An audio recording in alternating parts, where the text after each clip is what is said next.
Hey everybody out there. Hope y'all are doing good. It's Friday. Been out here getting my gear ready to go over to Bull Shoals this weekend, do a little bit of fishing. I'm looking really forward to that. It's been a long work week and I'm ready to not think about work.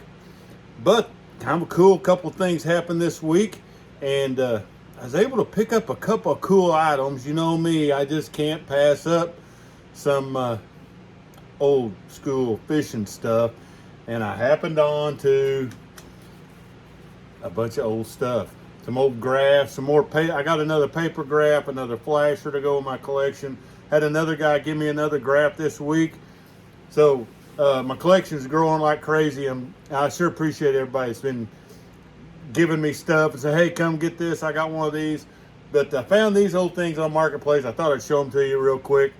I've never used any of these particular items right here, but I find them quite intriguing and thought I'd show them to you.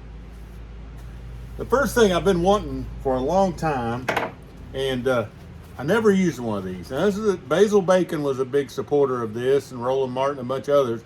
But it's a pH meter. I've never used one.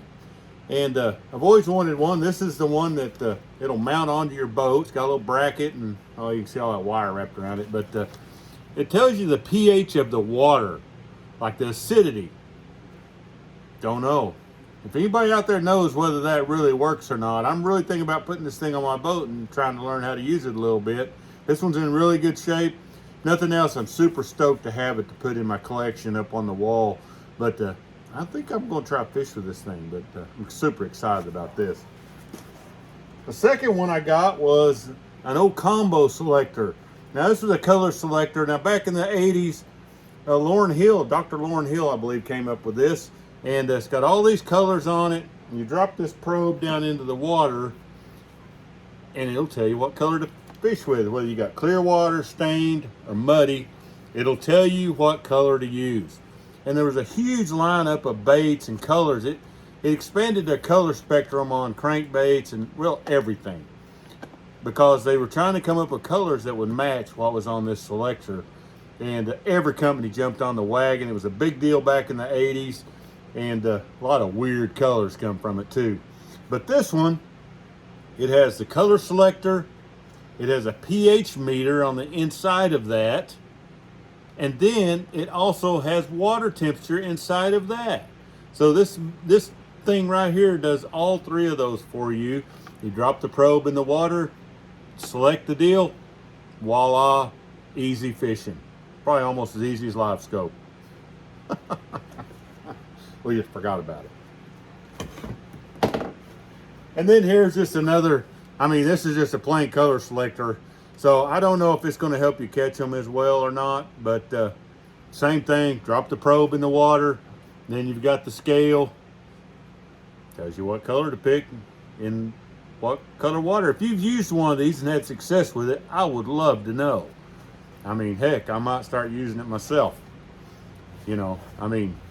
I'm sure every time this dog goes around, it tells me to throw a white chartreuse spinnerbait or a black and blue jig.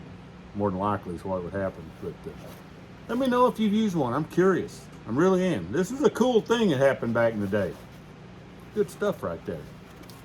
A couple other things I'm just going to show you because I'm excited about it.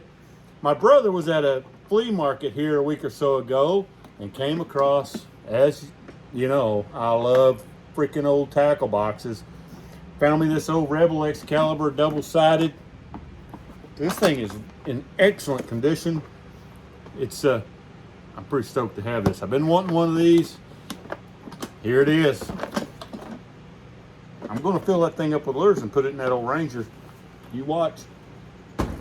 And another really mint 77.7 Plano. This thing's in good shape too. It even had a few old lures in it, and man, this thing is clean as a pin. So it's full of look at that. Here we go. Get back in there. Anyway, it's got a bunch of old Mitchell 300 spools in the bottom drawer. Spool you up a whole bunch of those, and you got line for days. So a handful of lures in there. But I'm going to clean this thing up a little bit and set this up for another season of the year. Put it with my other ones. Thanks to my old bro on that one. Got them cheap too. Just saying. If you're not buying old fishing stuff, are you really that cool? I don't know. You only have new stuff. Old stuff is cool. Get out and get you some. We'll catch you next time. I'm going to go play with my new toys.